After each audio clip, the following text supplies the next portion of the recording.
Alright guys, welcome back to the Average Reloader. Today we are reloading again for the 6mm mongoose. We are going to try to get our load worked up for the 65 grain vmax, what we got right here. We didn't have any pressure signs and we were pretty low on velocity, so I want to get that up there. I'm hoping to be somewhere close to 3,000 feet per second with this thing. Be a pretty zippy little load for coyotes. So what I'm going to do is we're going to go past the 24.1 that I already had. Probably we're going to work, of course, we're going to work our way up. So we're going to go 24.2. We're probably going to work up to 25, 25.5. Just depends on case fill. I'm going to go back and look at my data on the 85 grain, see where we're at on that. That ought to get me pretty close to where I can take this thing as far as how much powder I can put in there. So let's get to it. All right guys, the scales have been on for about an hour. Both have been calibrated. All right, we're gonna get started here. We're actually gonna start at 25.6 grains, or sorry, 25.2 grains. Work up in 0.2 grain increments. I think we're gonna try to hit 26. Well, we actually might just go 0.1 grain increments since we're not going very far, and shoot 2 shots each. 2, 3, 4, 5, 6. Well, we'll figure it out on the way. We're gonna go ahead and start loading these things up. The max charge with the 85 grain Sierra Game Kings in this was 25.6, and it's a fairly hot load as far as pressure goes. A little ejector swipe on it, so we're probably gonna work a little past that on this, and see where that lands us.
I only do this because these bullets are really soft.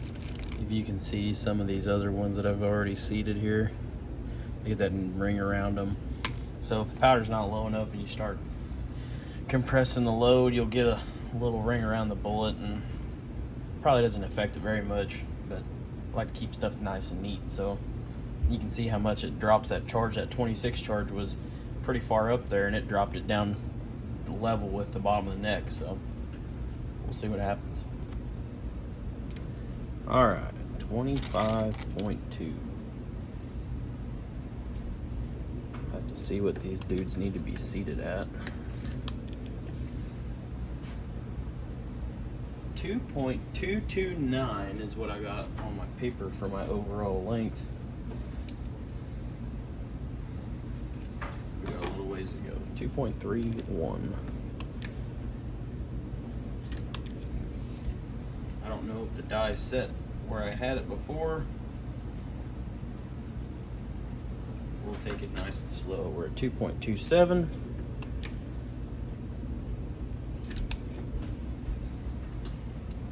Closer. 2.67. All the way up here.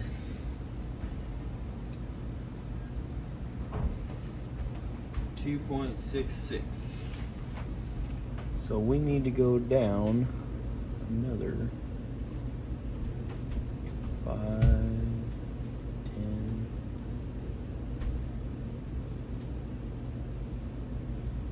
15, 20. We'll start at 25 there.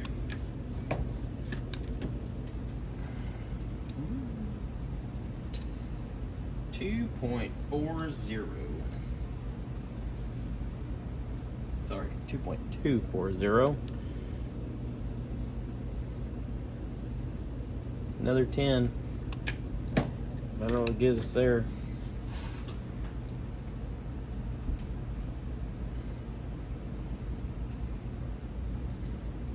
.230. Let's see what the next one is here. I don't know if it'll be short or long. It'll probably be short, if I had to guess.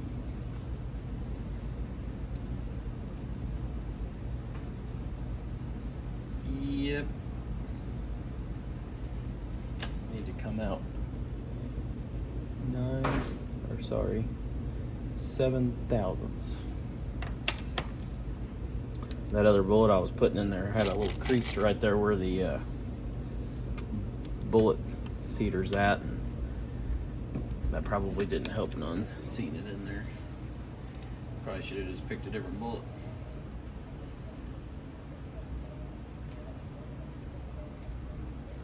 Well, maybe that other one's just short. It says we need to go down 6. So we'll just keep it right there. Truck ladder right along here. Get this one, see what it says.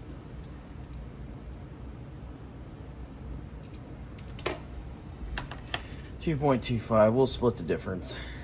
We'll go up 4 thousandths.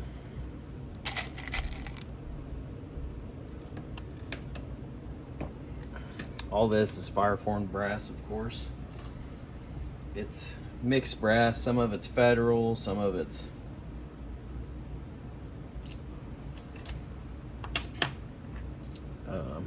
Hornady, some of it's Lake City. It's all mixed matched in there. All my new stuff is going to be Starline. I know some of it is, the Starline's got a little bit less case capacity. All right, this is the 25/8. Still don't think that we're crunching any powder. Let's see if we're growing any. Doesn't look like it. 2.23. Here's the 26 charge. And this charge may be too hot to run. I don't know. And we are dropping 20 grains in bullet weight, so we'll have to see. So from what I can tell, this load, I shouldn't say load, this cartridge, it can handle the pressure pretty well. The way these shoulders are set up, kind of steep like that, they can handle a decent amount more. And you know, the case taper being gone, the pressure's a lot more equal on all sides of the case, if that sounds right. I mean, it sounds right coming out of my head, but maybe not somebody else. So, all right, we got all of our test loads loaded up here. Take you out to the range. Going to shoot these and my 300 blackout same time. Got my suppressor back from ECCO machine. We'll see how it does. See how the POI shift and all that still is, and hopefully it's just the same or better. So we'll find out. I'll see you guys out on the range.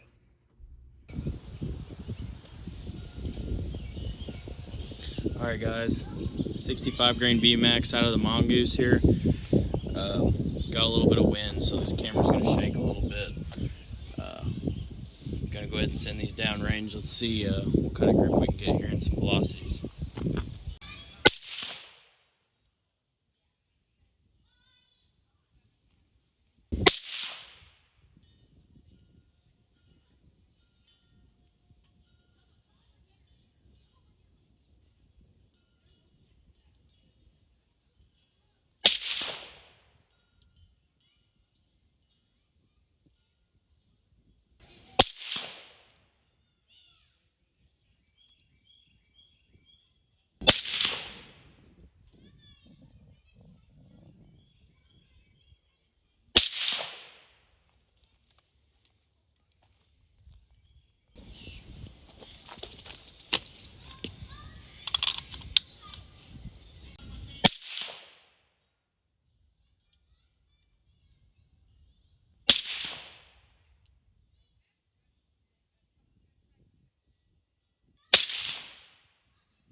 Alright guys, we're back on the bench.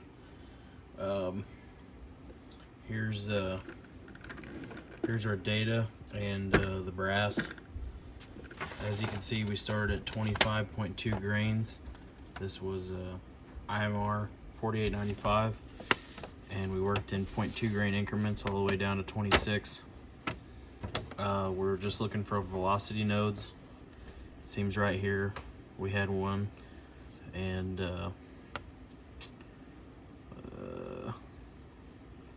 yeah, the rest of them look kind of inconsistent.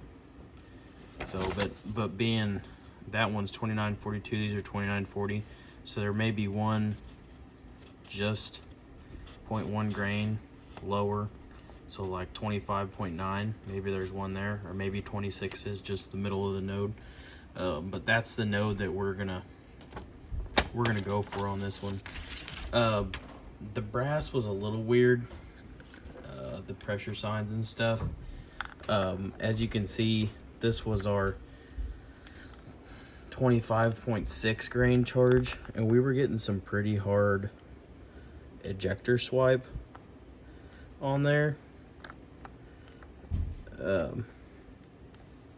maybe I should say extractor swipe. That's extractor there. But these heavier charges, there's nothing. So kind of weird. Don't know why we were getting that, if it was just maybe just an over gas issue or what. But other than that, the brass looks good. I mean, I'm completely happy with it. Just to compare, the current load that I'm shooting through it now is right here. This is that 85 grain Sierra Game King, and you can see the ejector swipe and some extractor on these. So I mean, I'm not worried about having a little bit, you know. That one's kind of raised. It's a little rough, but I mean, all in all, pretty happy with it.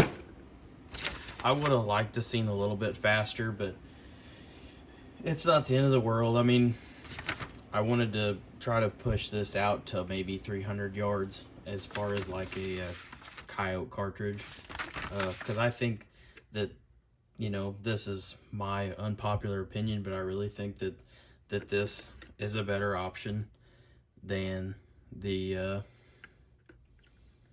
223, just for the simple fact that you have a more wide variety of hunting oriented bullets, especially when you go to the heavier end.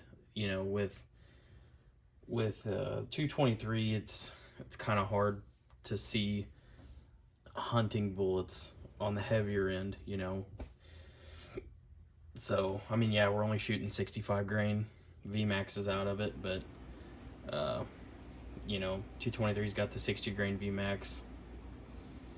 I'm sure performance would probably be pretty close, but as far as going heavier, like that 85 grain Game King, this thing shoots outstandingly in this gun.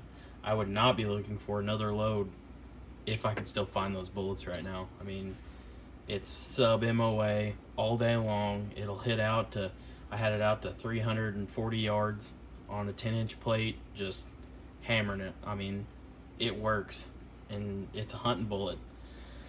So, and it's doing right around 2830, I think. So 2800, right around in there. I mean, it's perfect velocity for that heavy a bullet. And you're not going to find something like that in a 223, just because you have to go so long to get that weight that you're just not going to get it to shoot that fast, because you're going to take up so much case capacity. So it just works out perfect on this. These were all shot 2.3 overall length, or sorry, 2.28, because I was shooting them out of PRI mag, and the overall length on those is 2.28. So just great results. Found what we were looking for. Gonna stick right around here. We're gonna do some testing right around that node there, and see what we can produce on some probably some 5-shot groups. But that's all I got. Thanks for watching, guys. See you next time.